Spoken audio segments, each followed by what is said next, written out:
What time is it? Let me check my watch. Oh, it's bone o'clock. In olden days, a glimpse of femur was only for morbid dreamers, but you're not alone. Bring anything bones. Two goofy gals with deathly interest go on a skeleton inquest in your headphones. Hello, yay! Hello, yay! Hello, yay! Hello, and welcome to Anything Bones. I'm Sophie Schwartz. And I'm Caitlin Hart, and we have a guest with us today. He is a Seattle comedian and actor and dog father and member of the esteemed sketch group, the Maple Daddies. Jeff Finney, everyone. Yes, hello. Thank you for having me on this amazing podcast. Thanks for coming on. It's our absolute pleasure. Jeff and I have been friends and sketch writing buddies since 2016, 17? Yeah, somewhere in there. Co-daddies. Co-daddies, yes. Co-fathers of sketch. Love it. Mhm. Yeah, that's right. We kind of met doing that. It was kind of an interesting way to make new friends. Yeah, but you've been a great supporter of our bony endeavors thus far, and we wanted to have you on to discuss bones. Well, I love discussing bones. I love your podcast. I'm so excited to be on. Thank you so much for having me. I can't wait to hear what stories you have too. Ooh. Yeah, this is a good one. This is going to be a good one. We were just talking before we started recording about Jeff's defining roles, and I wonder if you would care to share those roles with the listeners, because I think they're really funny. And keep in mind, Jeff is a professional actor. He is a professional actor who gets paid to do his nasty thing. Yeah. So we were just discussing two prominent roles that I have played here in Seattle. One of them was a tree. I played a Douglas fir in a LSD-fueled Alice in Wonderland musical called Alice's Anthem by Copious Love Productions. So that was super fun, but that was definitely a career-defining moment for me. The Douglas fir is hard to capture the attitude of, I've heard. Oh, it absolutely is. It's one of the trickier trees to portray. Although, admittedly, I did make little oak leaves that I put on my fingers like this. And I would make little leaf motion thingies with my hands. So it wasn't anatomically correct as far as trees go, but I thought otherwise it was a pretty good, captured it really well. Wow. So were you a Douglas fir like in Wonderland, or like what? I don't know. What was going on? Oh boy. Yeah, that one might be a little harder to explain. Okay. You had to be there. Yeah, that one you might have had to experience, but there was a tree. It was just like a tree as you would imagine from like an elementary school play, but glowed in the dark. And ooh, that's amazing. I've been in a lot of elementary school plays, or all through my elementary school, and I never got to play a tree, so I'm powerfully jealous. Admittedly, it was one I can check off the bucket list. And then the other one was more recently, I played a turtle in a play years at Annex Theater over here in Seattle. And that one was about a little bit more straightforward. That was just a turtle that existed inside of a sitcom that was loosely based on the TV show Cheers. Well, it was such a lovely, endearing character. I remember, did you have kind of a like Eeyore from Winnie the Pooh kind of presence at the bar? Well, what's funny is Yes. that voice on Homer Simpson. Oh, that makes sense. Load it on down. Yes. I would like you to like read short stories to me in that voice for like sleeping time. Yeah, if we ever have a podcast network, that's gonna go to the top of the charts. Yes, Jeff's sleep sounds. No, that's the genius idea that I did not take advantage of during quarantine. Yes. Oh, shoot. Oh, the opportunity is still there, Jeff, though. Jump on it now. Before quarantine really ends. Yeah, before we really kick this thing in the butt. Speaking of kicking the things in the butt, Caitlin, Oh, yeah. That's a smooth segue into my topic, which is murder. I walked into that one. I truly did. Yeah. No, I could have covered it up better, but I sure didn't. Yeah, I think I'm going to go first because I like to do something where I pick a horrible, sad topic and need to go first so that other topics can be uplifting for you, the listener, so we don't end on just a total downer. I did purposefully put a positive note at the end of my story because I was like, I might be going last. We'll see. We're just trying to create good, not good narrative, maybe just good narrative flow. I don't know. Being really thoughtful. I really appreciate it. Yeah. Thanks. Thank you, Jeff. You're the only one who understands. Jeff, how do you feel about Germany? I feel pretty good about Germany as a country, as long as we're talking about modern Germany. Well, I'm going to take you back to 1922 Germany. It gets We're dicey. beginning to be a very problematic Germany. A difficult time in Germany, particularly for the Gruber family that I'm about to tell you about. So buckle up, everybody. I'm strapped in. Oh, I should say my sources. I read an article from allthat'sinteresting.com, Mental Floss, and Wikipedia, of course, a classic on here. I also listened to an episode of Dark Histories podcast about this series of murders. So is that Bailey Sarian's one? No, this is the one with that smooth talking British guy. Oh, yes. He has a really deep voice, soothing, but he's telling you just horrible, horrible shit. Like I'm about to. So let me soothe you. Well, maybe Jeff can try it in his turtle voice. We'll see if that's any better. Try it in English voice, but yes. Ooh! You can try talking about some murder if you want. Oh my God. Create a monster. It's kind of like Kermit the Frog almost. Yeah, that's kind of what we're going for. Okay, cool. On or about March 31st, 1922, 6 members of the Gruber family were beaten to death at their family farm. The eldest member of the family was Andreas, his wife Cecilia.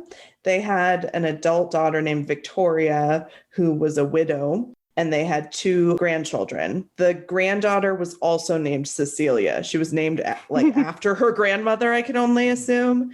So this is why in Judaism we have the tradition where you cannot name someone after a living person, so it doesn't get fucking confusing. Yeah, I'll probably refer to them as old and young Cecilia, but just know that it's only for clarity's sake. Cecilia A and Cecilia B. Yeah, that's too complicated. So Cecilia and then Joseph was the youngest. There was also a maid there. Her name was Maria. Some sources say Marie. They were kind of a quiet family. The Gruber family was kind of isolated. They lived in the woods, basically in rural Germany, but they did have some neighbors. I think the Dark Histories podcast said the closest neighbor was half a kilometer away, if that gives you any ideas about how the distance is. Ma'am, I'm an American. I do not know what that distance is. Not too far. Not too terribly far, but still there was you didn't have houses stacked right on top of each other and you had kind of foresty areas, but it was a small town. So neighbors got concerned around April 1st when the young Cecilia missed school and nobody had really heard from the family. The mom, Victoria, was a singer in the church choir, and it seemed like it was really important to her. So it was weird when she didn't show up for choir practice. Their mail had also started to pile up outside. And so a lot of red flags popping up. So a few neighbors led by this guy, I'm going to butcher his name, Lorenz. I just burped. Let me try it again. His name is not a burp. This guy's name is Lorenz Schlittenbauer. So he's a farmer, a neighbor. He leads the search party. And of course, when he goes to investigate the farm, which is the official name for it is Hinterkaifeck. That's the name of the farm. Hinterkaifeck. Hinterkaifeck. It's named that because I guess Hinter means behind. And then there's a town called Kaifeck. So behind Kaifeck, Hinterkaifeck. I guess. I don't really know German all that well. Practical. Call it what it is. That's what we always say. Yes. But when Lorenz and some other neighbors come to investigate, they look around and in the barn, they find 4 bodies. They find the grandparents, so Andreas and older Cecilia. They find Victoria, and they also find young Cecilia. They find Josef murdered in his crib. The crib is like destroyed also. And then they find the maid, whose name is Maria. So some reports said that the bodies in the barn were stacked on top of each other and like covered in hay.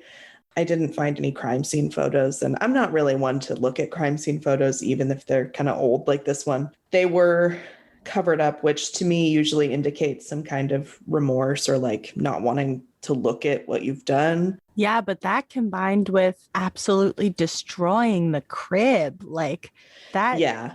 That's anger. Like, oh. Yeah. So they were all beaten to death. And most of the victims, this is really hard. Most of the victims died pretty quickly from their wounds, but they did find that young Cecilia had clumps of her hair missing, which indicates that it might have taken her a little longer to die than the rest of her family, which is awful. That's hideous. Oh, poor Cecilia. Let me try and bring it up here. The dog was alive. Yes. Please save the day, dog. Don't worry, everybody. The dog was alive. It was a Pomeranian. All the people are dead, but the small fluffy dog is alive. Also, it's a working farm, and all of the animals are alive as well and like fine, which we'll come back to a little bit later. I'm going to tell you right now, I'm going to spoil the ending. Though they never solved the case, the police did generate a lot of clues over the coming days and months. So they find out that Andreas, the eldest of the Gruber family, told neighbors that he found a set of footprints leading from the forest to the farm. And they were like in perfect unmarked snow, and they only went in one direction to the house. And they couldn't figure out whose shoe prints that was. Really creepy. I was just going to say, that's creepy. That makes me upset. Somebody's coming from the Hinter. Y'all gotta watch your Hinter. Hinter! Someone is Hinter. No. Hinter you. The Hinter Hunter. That's who they need, the Hinter Hunter. Ja, das ist ein Hinterhunter. Where was he? God. So neighbors also tell police that Andreas complained of hearing footsteps in the attic, and there were some missing keys that had been missing from the tool shed, like keys to the house. That's also where they think the murder weapon was kept. Andreas also told neighbors that he had found a newspaper on his property that wasn't his, and nobody in the family read this newspaper, and they even accused the postman of delivering a newspaper to the wrong house, and the post guy was like, no guys, I don't know what the fuck you're talking about. Who is Andreas again? The oldest of the Gruber family. He's grandpa. But this guy is still alive. No, Andreas is dead. Then how do we know all this shit? Oh yeah, he told neighbors. Okay, sorry. It sounded like he was saying it after the fact, and I was like, then how do we know this? No, he told neighbors this before the murders, and they recounted it to police later. The investigation also revealed that Maria, the maid, had just started. It was like her first day on the job, they think, when the murders took place. And the maid that came before her had quit suddenly because she was, quote, hearing voices and believed the house was haunted. Uh-oh. Ooh. I don't like how this is adding up. Mm-mm. So some people think that all of this indicates that the murderer maybe lived in the house pre-murder. You know what I mean? We don't know, though, because like I said, this is unsolved. This is one of Germany's most famous, like, unsolved cases. So police initially suspect that it's like a vagrant or like some kind. This says traveling men of ill repute. So, you know, whatever that means. That checks out. I've met some of those. When in doubt, just blame it on these dudes of ill repute, I guess. So that's what they thought happened. They thought that this was like a random person coming through town, but they found all of, or at least a lot of money in the house. So it didn't seem like the motive was a robbery because the killer hadn't really taken anything. He had just murdered them. And not only that, it's thought that he stayed at the farm for up to several days after the murders, feeding the animals, because remember, they were all fine. They had been fed and their troughs were full. There was evidence that he might have eaten like food and possibly lit fires in the hearth. And some neighbors did see smoke coming out of the chimney after, like later they found out that it was after the family was dead. Dang. Dun, dun, dun. That is Parasite vibe to this. Yes, this is a creepy one. This is a really scary murder. I think 100% they were staying in the house beforehand. And 100% they stayed in the house after. They just felt really comfortable being in this house. So I found some things on Wikipedia, and I want to say that up front that it's from Wikipedia because it's like, take it with a grain of salt, you know? But Wikipedia says that the victims were probably drawn to the barn by like a sound inside. Like maybe they made some noise or they made the animals make noise or something. And so like one by one, they think that the family was like drawn out into the barn and murdered. Oh. Yeah. Ugh. Police also apparently think that human screams could not be heard like from the barn in the home. So I don't know if they did some testing. That's probably a weird, scary test. Yeah, you go scream in the barn, I'll be over here. Yeah, I'm going to see if I can hear you, and we're going to do this all afternoon to prove validity and reliability. Welcome to the police force, kid. Yeah. Well, they do policing out in the hinterlands. I think that's a show on Netflix, Hinterland, or a book. I don't know. Anyway. Yeah, it sounds like it's the name of something. Yeah. Again, from Wikipedia, a guy named Michael Plockel, I don't know if that's right. Excellent. Apparently had passed by the farm and he saw that the oven was on and that like, you know, smoke was coming out of the chimney. And the person that was like stoking the oven came up to him with a lantern and like blinded him and then like just like kept walking past him. And the artisan guy said that the smoke smelled terrible, but there was no evidence that any of the victims were burned. So I don't know what that could be about. Again, this is from Wikipedia. Maybe he's just a terrible cook. Yeah. There's also a report on April 1st at 3 a.m. from a farmer and a butcher named Simon Rayblander, who was on his way home and saw two unknown figures at the edge of the forest. And when these guys saw him, they turned around so he couldn't see their faces. And then when he heard about the murders, he was like, ooh, I wonder if those guys were involved because they were creepy to me. And then there was a report of a stranger stopping a resident at around midnight asking questions. This is my favorite one. He was asking questions about the murder and then shouted that he was the murderer before he ran into the woods. Okay. Which, if that happened, come on, guy. I mean, done deal. Case closed. Thank you. Yeah. Unsolved murder who? Yeah, we thought it was a ghost. It was that guy. Get It that was guy. obviously this guy. Please. Was that guy the ghost? Yeah. Ooh, yeah. interesting question. So who are the suspects? Because they, even though, I mean, again, like I've said, they never solved this, but here are the people that they thought it might be, and who knows? We kind of, everybody is dead now, so it's probably one of those cases that it's going to be difficult to solve. So who did this? Like I've said, we don't know, but there were a good amount of suspects, and there have been over the years. And it's mostly men that were connected to the family rather than just this like vagrant theory that they had kind of at the beginning. Now they think it was more personal because they didn't steal anything. So Victoria, who is the daughter of Andreas and Cecilia, but mother to young Cecilia and Joseph.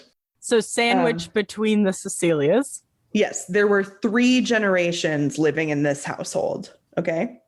Victoria is a widow. Her husband had died in World War I. You know, this was right around the time he had been drafted.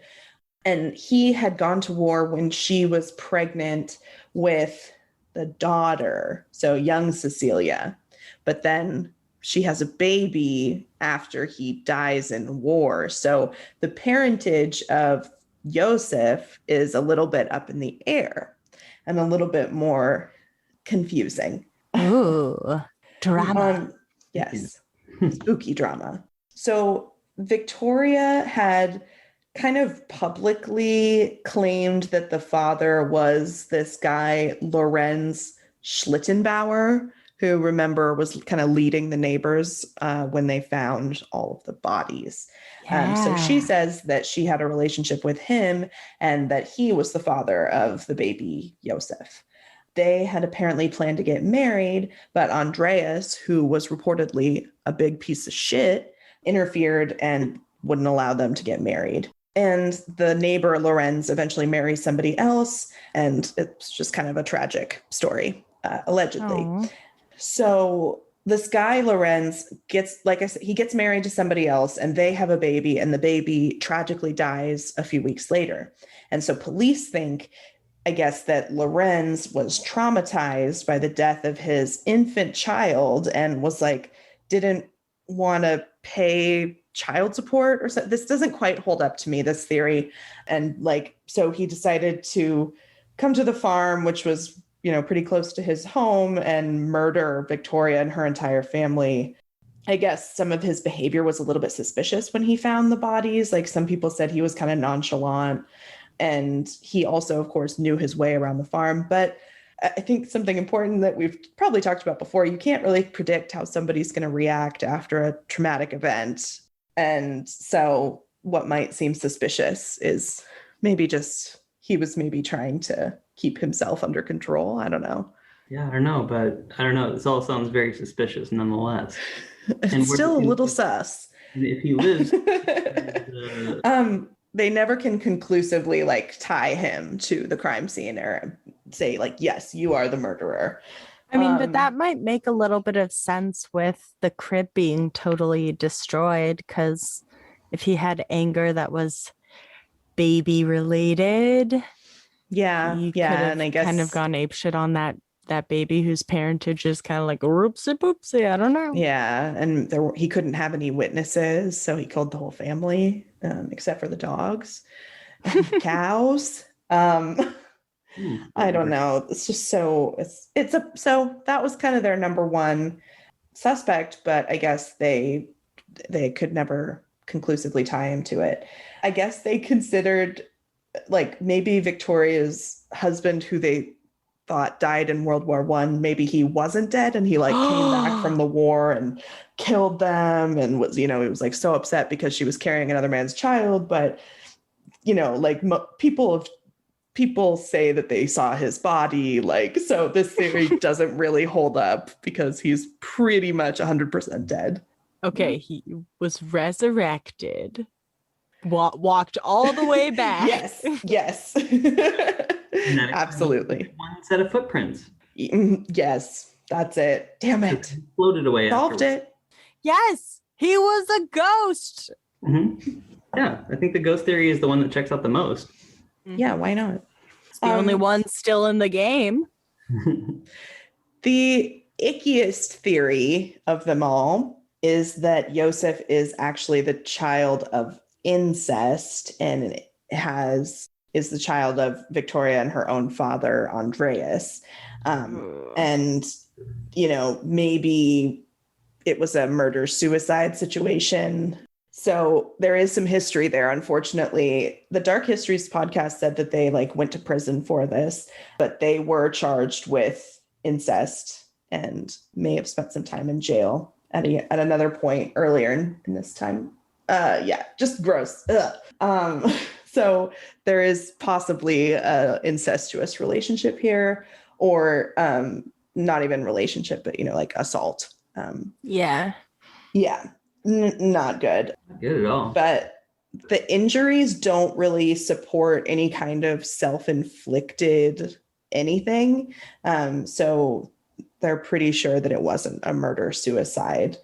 I was going to say, weren't they all beaten to death? Yeah, they were all beaten to death. Some of them had bone exposed in their wounds. It was a really gnarly crime scene. Well, there's the bone, everybody. And do we need a break? A bone break? Sounds like there were several. Oh, Jeff. I walked right into that one. That's funny though. So. Oh my God. Okay.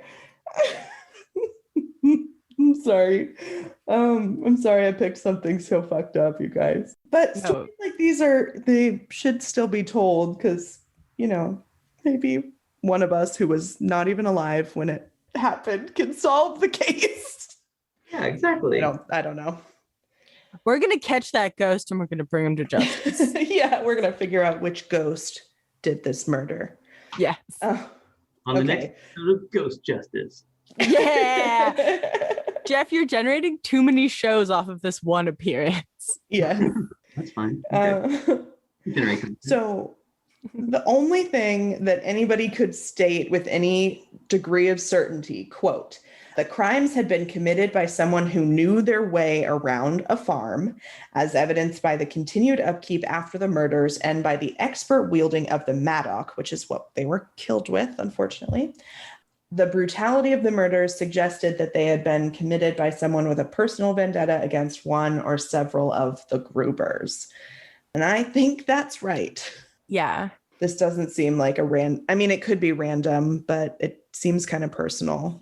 I don't know. Bless you. Thank you. I don't know. It reminds me a lot of the Velisca axe murder. Yes.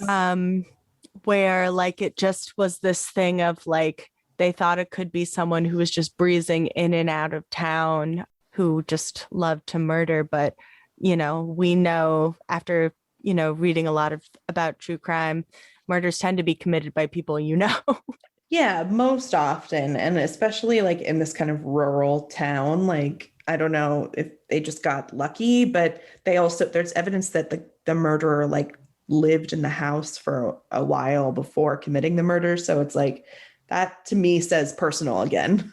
So basically the case is eventually closed. It goes cold. There's really no evidence. And it has been reopened several times. And here's the bone related. There's lots of dead bodies in this story, but here's the cherry on top. So at one point in history, and I don't have a year on it. Anyway, it was in the 20s for sure. So the case was handed over to clairvoyants for some reason. So this was reported in a book called Hinterkäfig Spuren eins Mysteriosen Verbeckens. It's by Peter Leuschner. And it's Peter Luschner. I know him.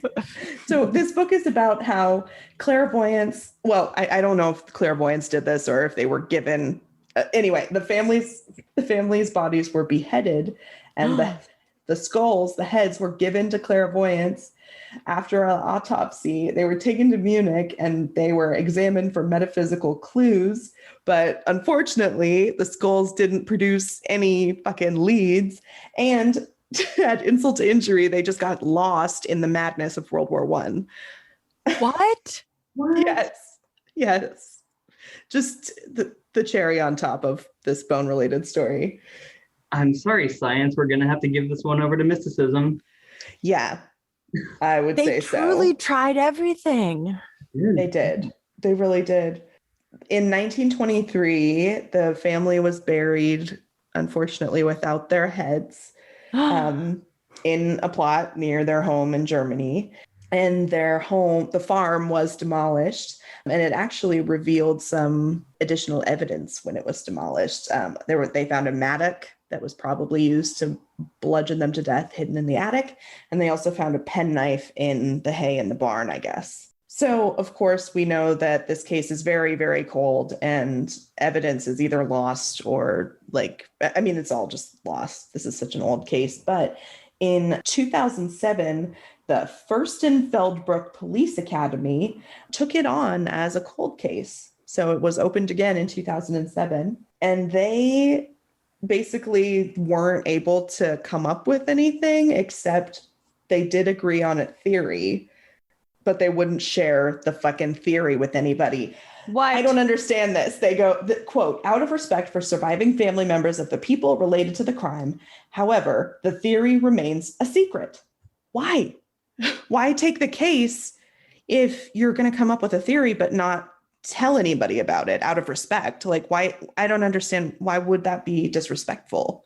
Better be a pretty good theory. It must be that the incest thing is true, because I mean, that, in my opinion, is the only reason to keep something like that secret, I guess. But then who killed them? I don't know. You know, it's crazy. Yeah. So there's gotta be in that German town, there's gotta be in somebody's attic, somebody's diary, where that whoever killed them was like, today I finally did it. Fucking killed that family. It's gotta be. That's the only way it's going to be solved, because honestly, that's it. Yeah. That's all we got to go on. Well, I mean, if people are trying to actively solve it and then not spilling the tea, then, where are we going to? Yeah, what are we doing? How can we help? Exactly. How can we help if you're not giving us any clues? Exactly. So yeah, this story was a rough one, but a good one. I hope it was interesting to y'all and not too scary. It's very interesting that you shared this with me, because I just finished reading In Cold Blood, and it has that of these mysterious, gruesome murders that take place in a rural situation that are really speak to the brutal nature that humans can have, and in a very inexplicable way. And the fact that it is unsolved, I think, really speaks to that too. Although in Cold Blood, we do know that it was two fictional characters that did it. Yes, that's right. It was Truman Capote himself. I actually do really love that book. It was the first true crime thing that I got into. I read it in high school for an honors English class, and I usually listen to everything on books on tape, but my mom was like, oh, I have a copy. And so I just was like, oh, I might as well start reading it, and finished the thing in a matter of days, because I was just like, oh my God, how could someone do something like this? Yeah, no, I totally get it. It's a great book. In fact, it was my first book. It had been so long since. I feel like that's something that you probably should read earlier on. It's a really important novel, and really got on it. And I did audible.com, so I too listened to it on tape. And not sponsored. I was gonna say, I wishfully can say promo code Bones. No, don't even try it. Don't even bother. It won't work. Text In fact, you'll 500.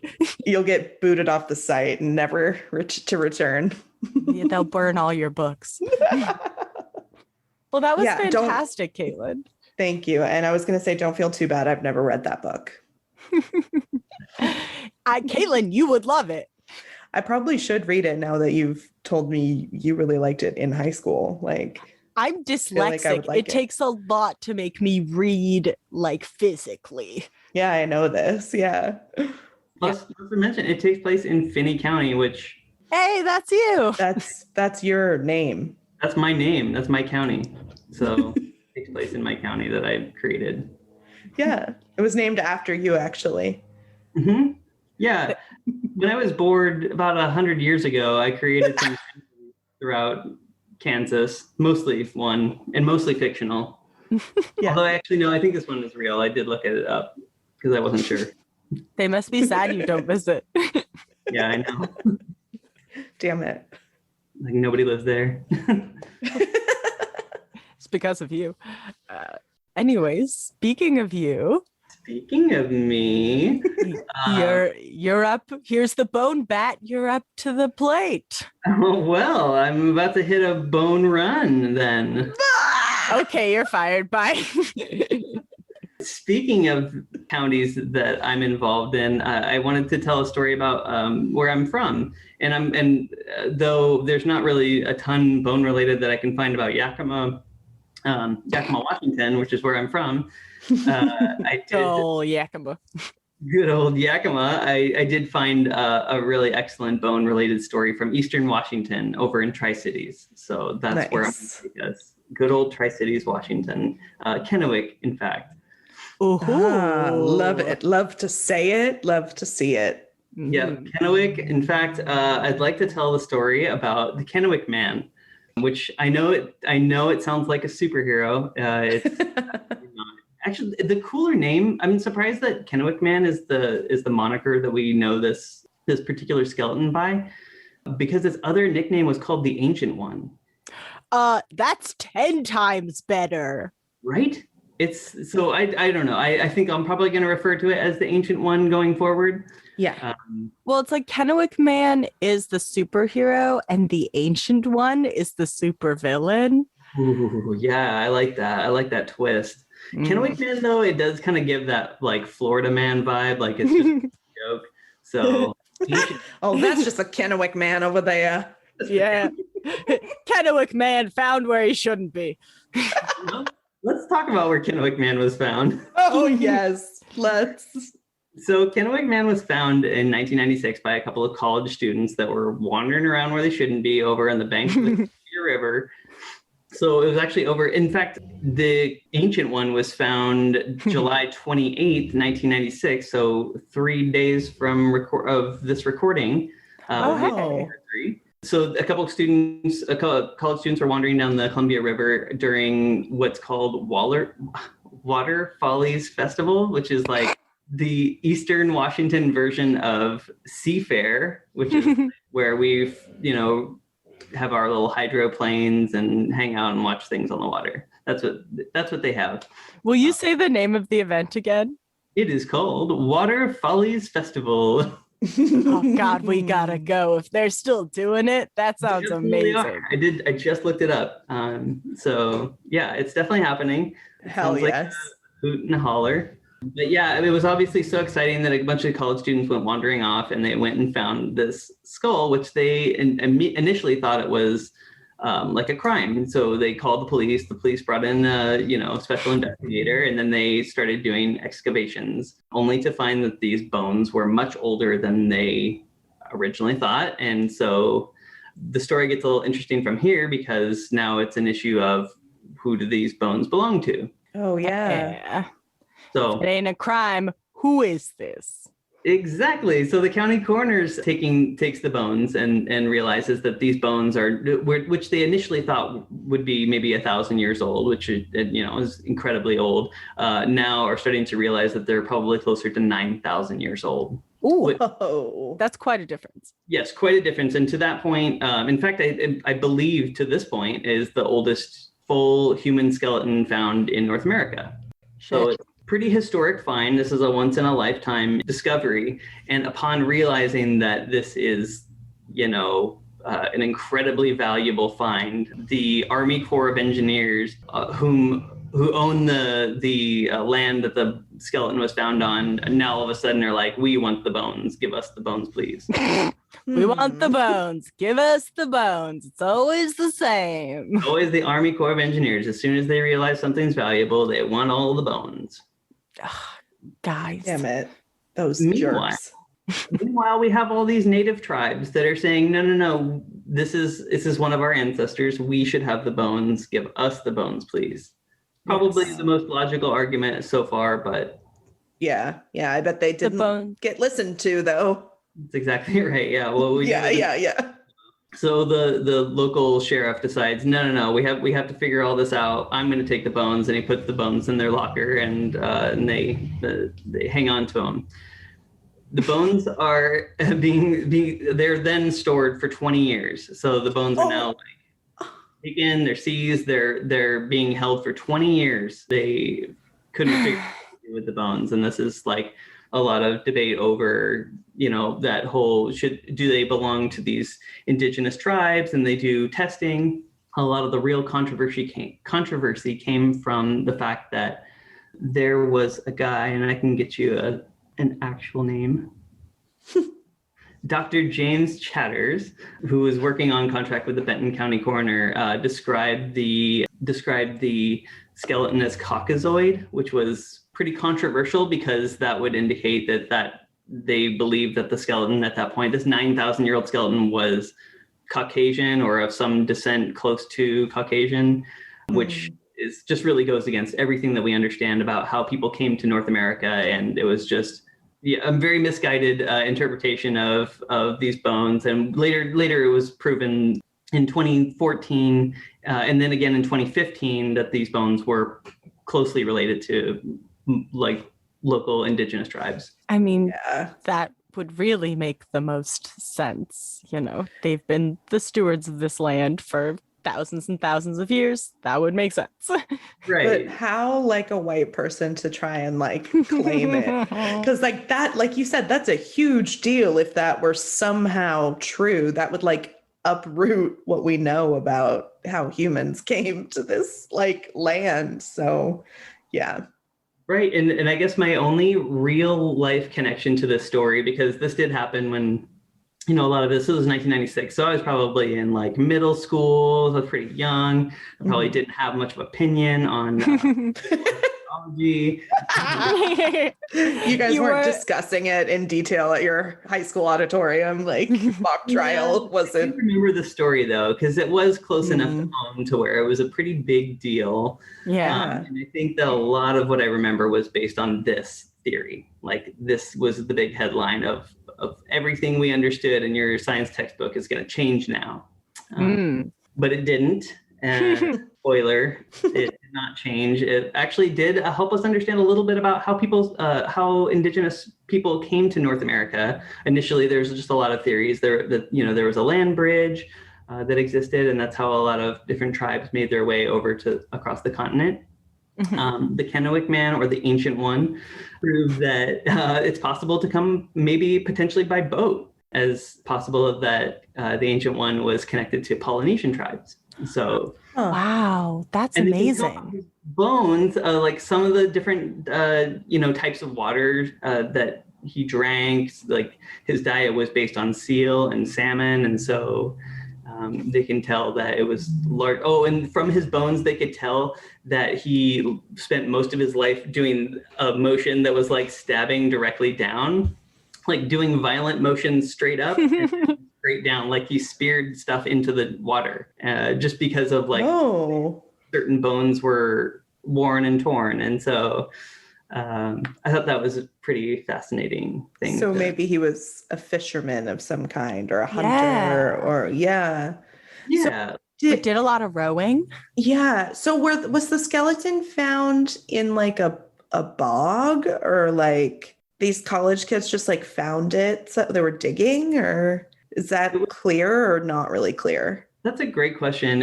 So the initial skeleton was found on the bank of the Columbia River in a park Oh. called Columbia Park, which, if you look on a map, is right in the middle of Kennewick, which is not a huge town, but it's not a small town either. And my biggest question about this whole discovery was why this didn't happen sooner, because it was just it was a skeleton that was buried, and then over time, erosion from the Columbia River exposed more and more of the bank, is my guess. But it was such a heavily populated area that it was very surprising that it wasn't found decades and decades. Yeah, it's mysterious. Yeah, but the fact that it was largely intact was pretty rare. The fact that it had inside of its hip bone there was a little spearhead, so they know that it had been somebody threw a spear at him. Somebody got him in the butt with a spear. Got him right in the booty with a spear. Right in the Imagine you're the Kennewick man or the Ancient One, and you live your whole life, you do all your stuff, and then you die. And one of the only things that we know about you is that your buddy speared you in the ass one time.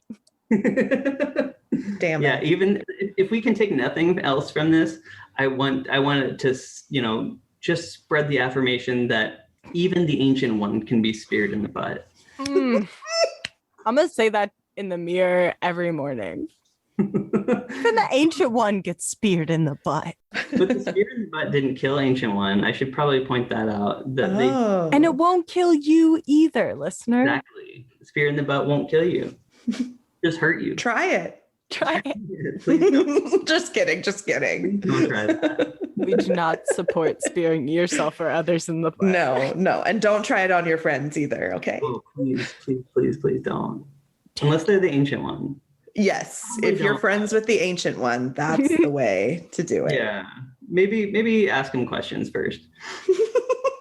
But yeah, that was the Ancient One. Actually, what we do know about the Ancient One being killed is that there were several fractures on the skull. There was several broken ribs, probably, died during battle. But I'll fast forward to 2017. And that's when they finally, thanks to Barack Obama, who signed a bill in, I believe, 2016, that basically, it was part of a bigger bill, but basically gave the language that they should give the body back to the tribes, and the tribes ended up burying the Ancient One on February 17th of 2017 on the banks of the Columbia River, although not in the same spot and not in a disclosed location, probably. That's a good idea, yeah. Probably a good idea. And was given to the Umatilla, the Yakima Nation, the Nez Perce tribe, and amongst others. But yeah, that's also how I guess my connection is, being from Yakima and the Yakima tribe being, ones that would call themselves ancestors to the Ancient One. That's amazing. Wow. These stories usually don't have a happy ending of the remains getting repatriated. Yeah, that was actually, I wasn't, when, I wanted to share a story that had something positive for an ending. Thank you. I did want to take that as the positive, even though it was kind of disheartening that it did take 20 years of litigation to figure that out. One thing that was kind of crazy I found out was the bones during that time, they weren't stored in that sheriff's locker the whole time. They ended up storing them at the Burke Museum at the University of Washington, which was my alma mater, and the Kennewick Man bones were being stored there while I went to school there. Wow. Oh my God. Yeah, but they weren't on display. So. They were just there for safekeeping. Exactly. Glad they weren't in a fucking storage locker for 20 years. Right. Yeah. I trust the museum of the Burke's prestige to take care of the facilities to take care of the Ancient One. So I feel like they did a good job, I hope. I'm glad that they had him before he could go back to, the people that he should have gone to in the first place. Yeah. It's so crazy that because of the sheriff, it kind of seems like he was just the Kennewick Man. I'm sorry, the Ancient One was just kind of trapped in limbo for 20 years just because some guy, was it pride or, ego? I don't know. Just, if I can't figure this out, nobody can have him. It's just kind of a weird mentality. Yeah. I mean, there's a lot of people just trying to have stake in it. Yeah, I have such strong feelings about repatriation. We're just like, give them back the bones. Yes, I agree. That was fantastic, Jeff. That was so good. Oh, thank you. Very well told. Yeah, and this is a very important set of remains, and we hadn't covered it yet. And I'm so glad that you chose to do this. Well, yeah, it's a pretty important story from my childhood that I could remember involving bones, and I'm so glad I got to share it with my two favorite bone ladies. Yeah. Aww. Thank you. We're honored. And I love that it's these like ancient bones, and yet you have kind of a current connection to them. And I love that. Well, I think it's time for our last bone story of the day. Ooh. Are you guys ready? Yeah. Let me just have a sip of Spindrift. All right. So, y'all, what if I told you that I have a substance that could cure headaches? It could cure your epilepsy. It's basically a cure-all for everything. What are we thinking about this? Mm-hmm. How much? Skeptical. Okay, no, I'm skeptical. Well, you don't need to be skeptical. It's just mummies. Ooh. Uh-oh. Yes, Is it mummies. Halloween? It's not Halloween, although in my house it always is. But today we're going to talk about the practice of munching on mummies. To cure headaches? Yucky. To cure all sorts of things. Mummies as medicine is kind of the distillation of this, and how Europeans thought that by eating mummies, they could cure themselves of all sorts of things. You go on. Yeah. Speaking of the terrible, destructive racism of white people. Yes, it's bound to come up here and there in our podcast every day. Yes. So I'll rattle off my sources real quick. We've got an article from Smithsonian Mag, one from sciencehistory.org, and of course, Wikipedia for everything else. For everything else, there's Wikipedia. So for several hundred years, the peak of which was during the 16th and 17th century, it was a wide practice between Europeans, and we're talking royalty, priests, scientists, peasants, the like, all walks of life, to routinely eat remedies that were made with human remains from fat and blood, but primarily mummies. It's so nasty. Yeah, I'm just what degree of mummies are we talking here? Because are we talking like Brendan Fraser level mummies, or You are spot on, my friend, because these mummies were sourced from Egyptian tombs.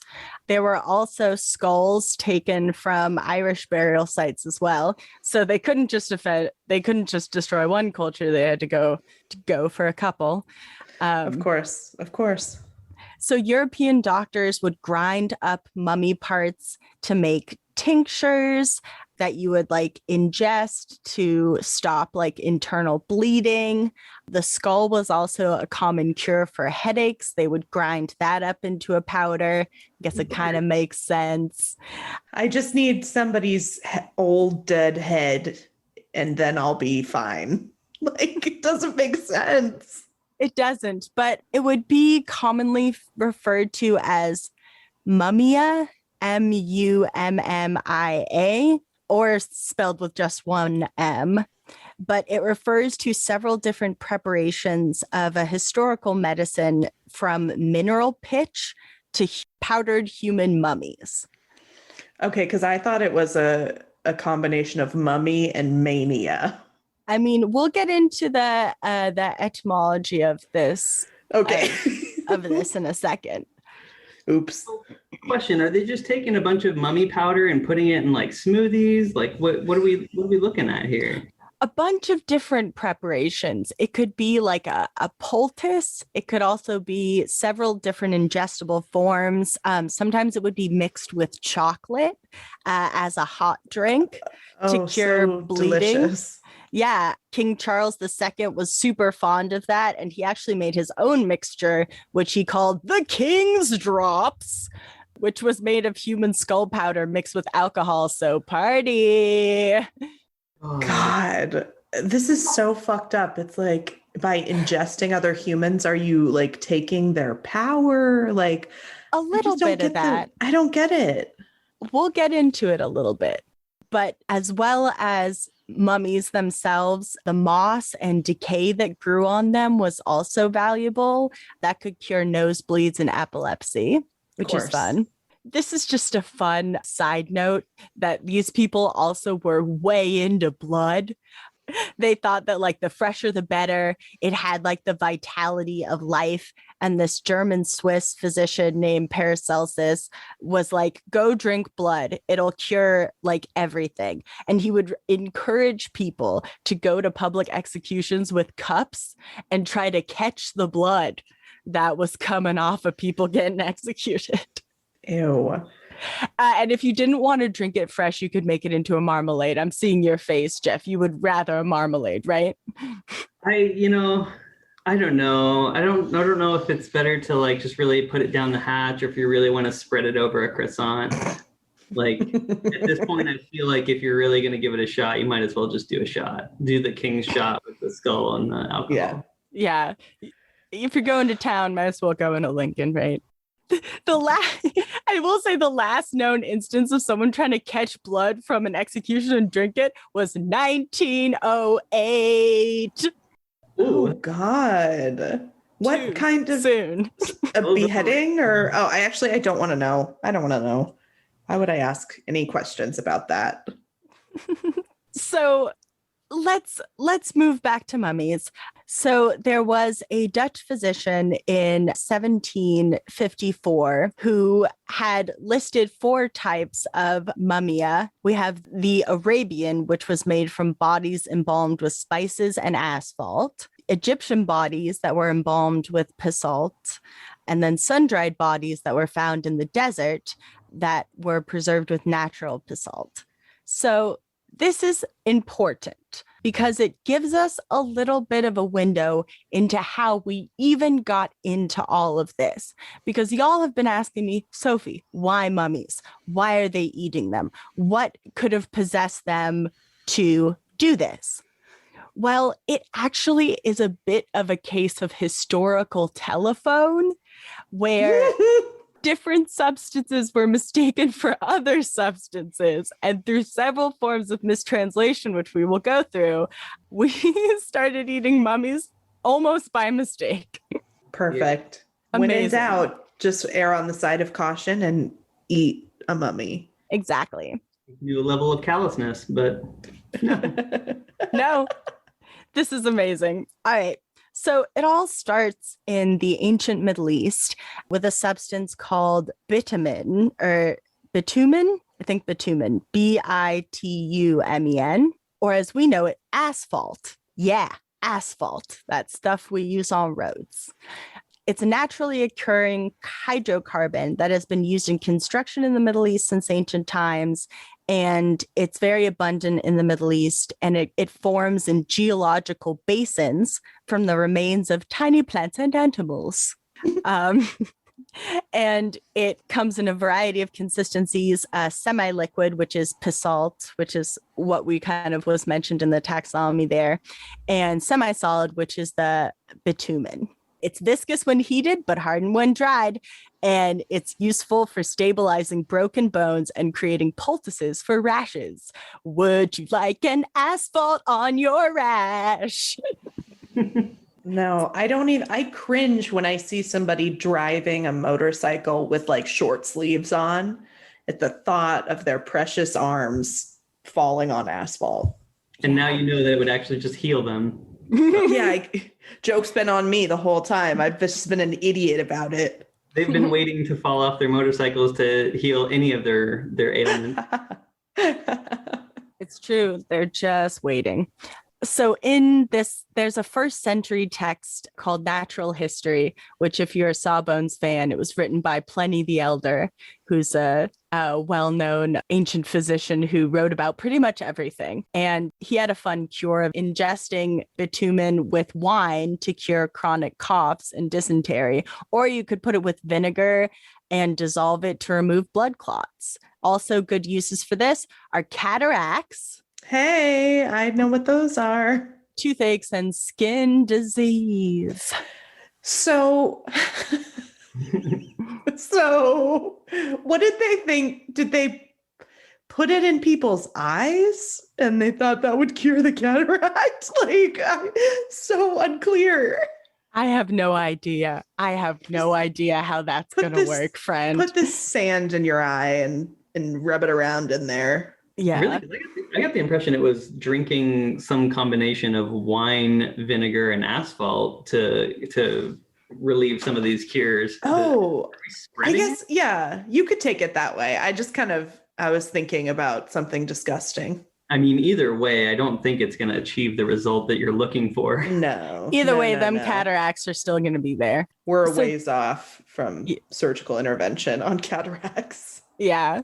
Okay. So this is important.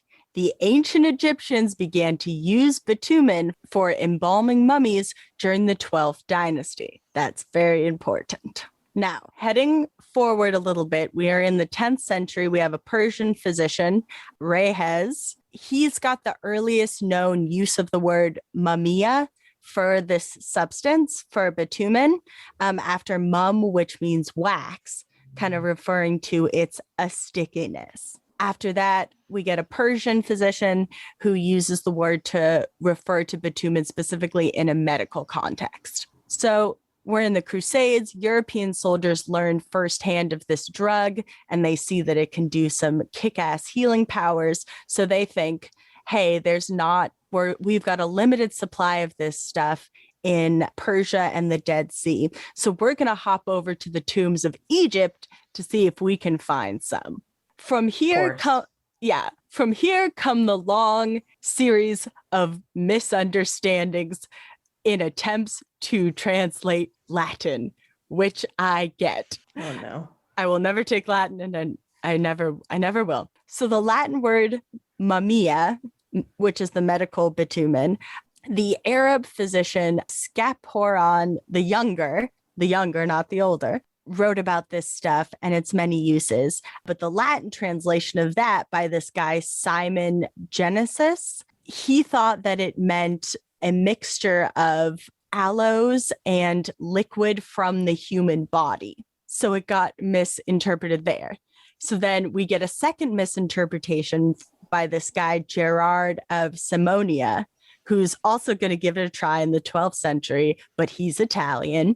And he takes that Arabic translation and he mistakenly translates it as, quote, the substance found in a land where bodies were buried with aloes, by which the liquid of the dead mixed with the aloes is transformed and is similar to marine pitch.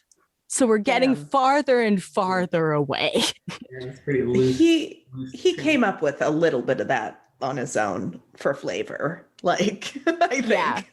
Yeah.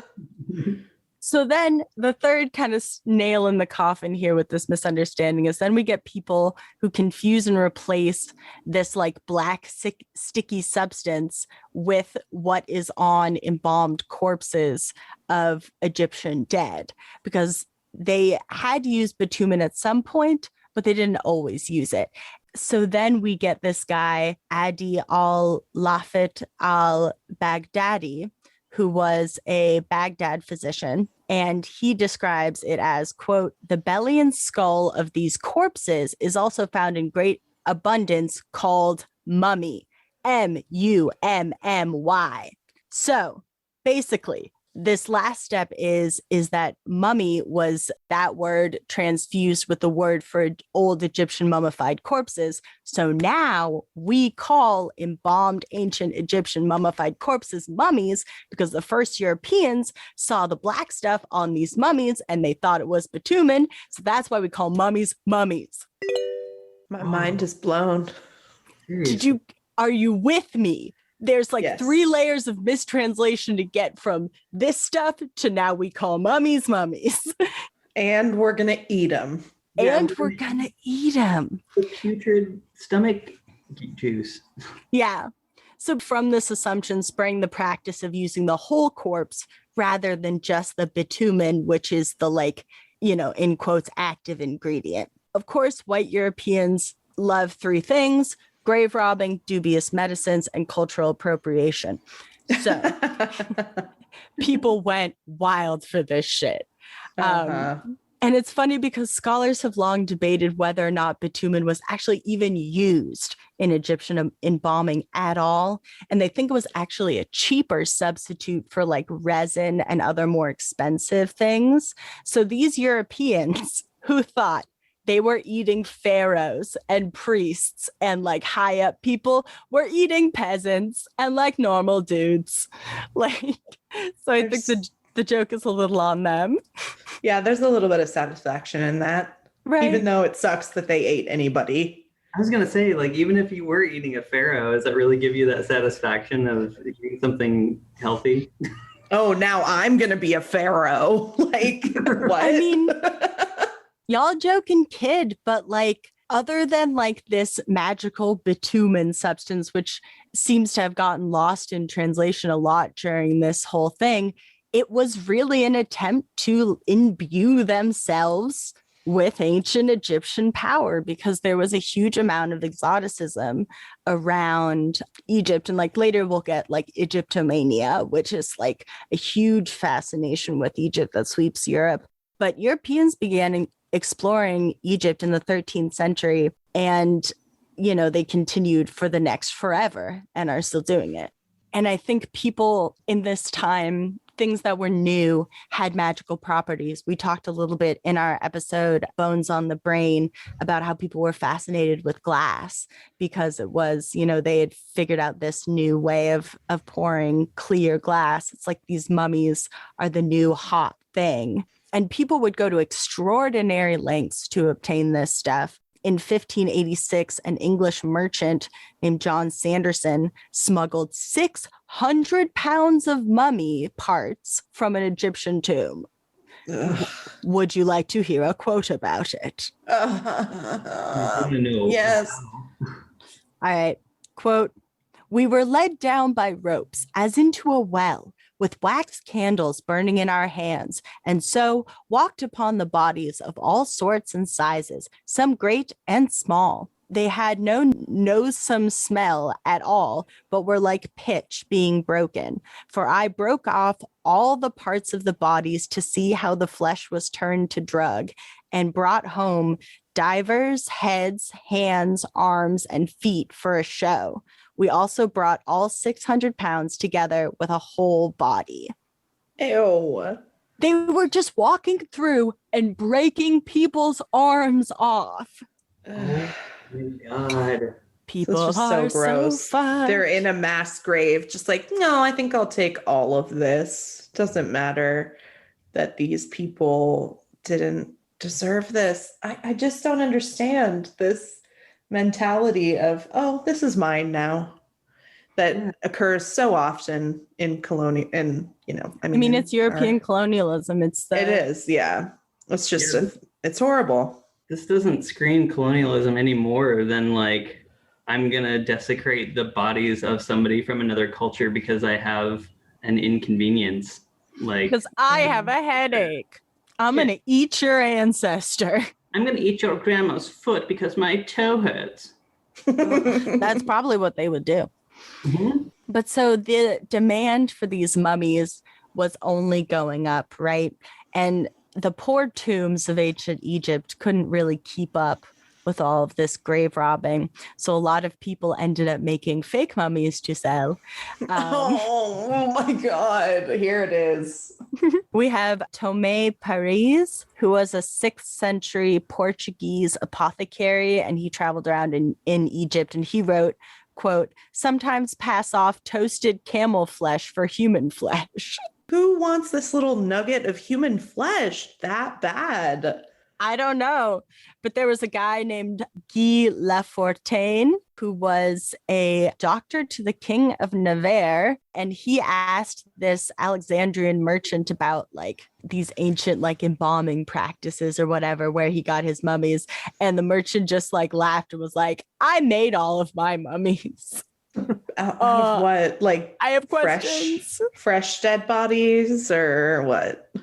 I I have no idea. Is this like a Sweeney Todd situation? If it was Twitter, they'd all be cake. That's what I know for sure.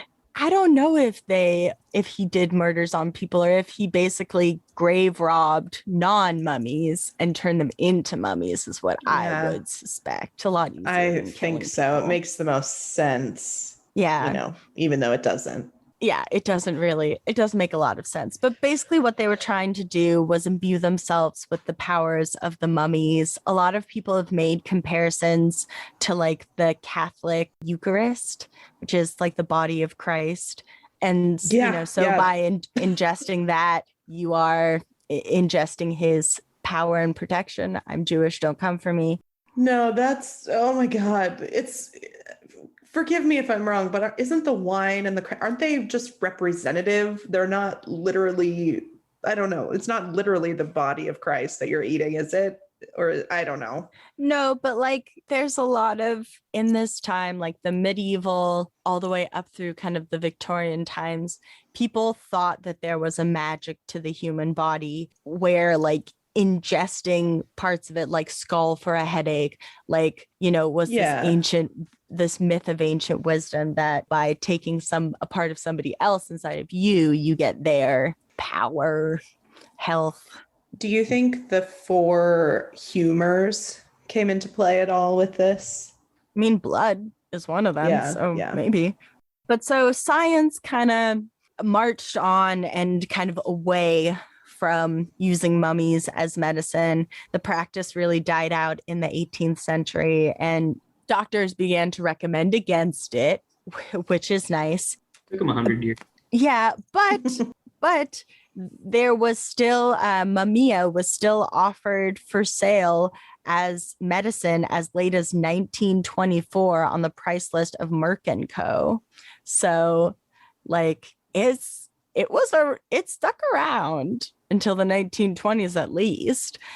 And it's just kind of, it's interesting because I wrote at the end of my thing that I wish that we could get all those mummies back, because I tried to look up if there was an estimate of how many mummies we might have lost at that time. And there isn't, because it's countless. There's just no way of knowing how many fucking people were like, I need help with this headache, my toenail, my butt. Yeah. But I mean, on a happier note, I'll end this like this. We still do healing based on taking other parts of human bodies, but now we do it in the forms of blood transfusions, organ transplants, bone marrow donation. Now we have ways that actually are helpful and scientifically sound to use, the generosity of other humans, living or dead, to, with consent, heal ourselves. So I thought that was an interesting progression from eating mummies to getting someone's kidney, Organ we've come donation. a long way. Yeah. Damn. Very cool. Yeah, that's super cool. Nice, Sophie. Thank you. I'm munching on mummies. I'm munching on mummies. This is the song I was singing all day. I had never heard of this until just now. That's just wild. People continue to shock me with their nastiness. Mm-hmm. We're nasty. We've been nasty from day one, and we'll be nasty till the end of time. That's right. Jeff, what's your favorite bone? Yeah. Oh man, that's such a I feel like for as much as I've listened to the show, I'm surprised I didn't think of this ahead of time. But we always catch people. Yeah. I guess I don't know. My favorite, this is always something that's. Is it your favorite bone in general, or is it your favorite the favorite bone that I physically have on my persons? Well, if you have a favorite bone that's you specific, I would love to hear about that. Okay, I do. It's my fourth and fifth. I have 2 favorite bones: 4th and 5th metacarpal. Okay. Oh. They're the 2 bones, they're like your pinky and your ring finger bones on your hand. And I broke my hand one time, and it healed super well because the doctor said I did a super good job keeping my cast on and doing hell yeah supposed to. You're a very good boy. Yeah, like a good little boy. And then my bones healed over, like super strong. And so now I have these like mega bones and I can karate chop through anything. That's not true. Hell yeah. Still pretty cool. Pretty cool. Yeah. That's amazing. Yeah. We love a unique bone. Yes. And I like saying metacarpal. I like that's such a cool word for a bone. Well, it's so smart. It sounds so smart. Yes. Yeah, Oh, my metacarpal. Metacarpal. Yeah. Yeah. Twirl my mustache talking about metacarpals. Yes, I'm the Duke of Metacarpal. Yes, Well- give me all your hands. Mr. Duke of Metacarpals, thank you so much for coming on our little old podcast. Yeah. Thanks for having me. It was really a pleasure and such an honor to be on this show that I love to listen to. Aw, Thank you're the you. best, And Jeff. Do you, Anything you want to plug? Yes, as a matter of fact, the Maple Daddies, our Sophie and my little sketch group, is going to be at Seattle Sketch Fest on September 4th. And if you're in the Seattle area, I'd really appreciate it if you came on by and checked it out. Yeah, we had you this week, and the week before we had Nick Kruger of Maple Daddies. So I imagine we've had you've heard a lot about this. we have 3 out of the 4 Maple Daddies in the last couple of shows. we just have to get Steven, but he's away at camp. He is away at camp, but I can tell you that if he was on, he would also recommend that you show up on September 4th because Well, Good. we'll let him speak for himself when he comes on this show. it's true, but I would be surprised if he advised against it. Mm. So that's my guess.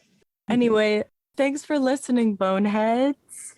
Yeah, and there's only one thing left to say at the same time.